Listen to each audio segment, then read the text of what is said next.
بسم اللہ الرحمن الرحیم۔ ایک مرتبہ ایک آدمی نے عبداللہ بن زید رضی اللہ عنہ جو عمرو بن یحییٰ کے دادا ہیں سے پوچھا کہ کیا آپ مجھے دکھا سکتے ہیں کہ رسول اللہ صلی اللہ علیہ وآلہ وسلم نے کس طرح وضو کیا؟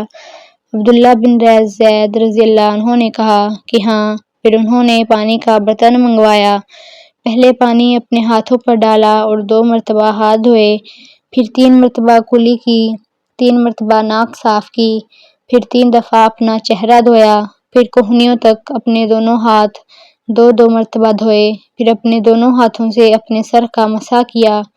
اس طور پر اپنے ہاتھ پہلے آگے لائے، پھر پیچھے لے گئے، مسح سر کے ابتدائی حصے سے شروع کیا، پھر دونوں ہاتھ گدی تک لے جا کر وہیں واپس لائے جہاں سے مسح شروع کیا تھا، پھر اپنے پیر دھوئے۔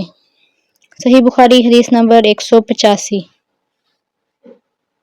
عمرو بن حسن نے رسول اللہ صلی اللہ علیہ وآلہ وسلم سے وضو کے بارے میں پوچھا تو انہوں نے پانی کا طشت منگوایا اور ان پوچھنے والوں کے لیے رسول اللہ صلی اللہ علیہ وآلہ وسلم کا سا وضو کیا۔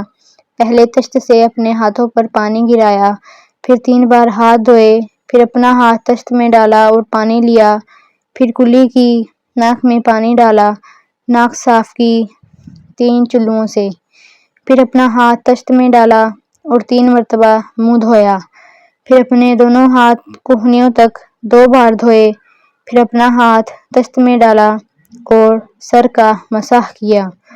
پہلے آگے لائے، پھر پیچھے لے گئے 1 بار، پھر ٹخنوں تک اپنے دونوں پاؤں دھوئے۔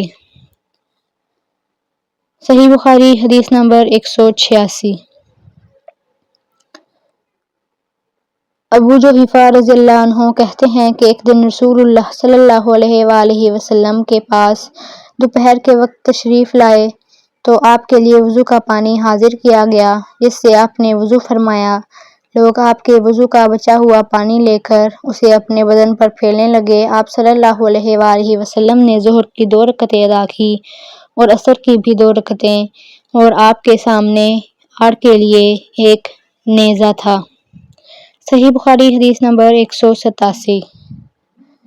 ابو موسیٰ اشعری رضی اللہ تعالیٰ عنہ نبی کریم صلی اللہ علیہ وآلہ وسلم نے ایک پیالہ منگوایا جس میں پانی تھا، اسے آپ صلی اللہ علیہ وآلہ وسلم نے اپنے ہاتھ دھوئے اور اسی پیالہ میں منہ دھویا اور اس میں کلی فرمائی، پھر فرمایا تو تم لوگ اس کو پی لو اور اپنے چہروں اور سینوں پر ڈال لو۔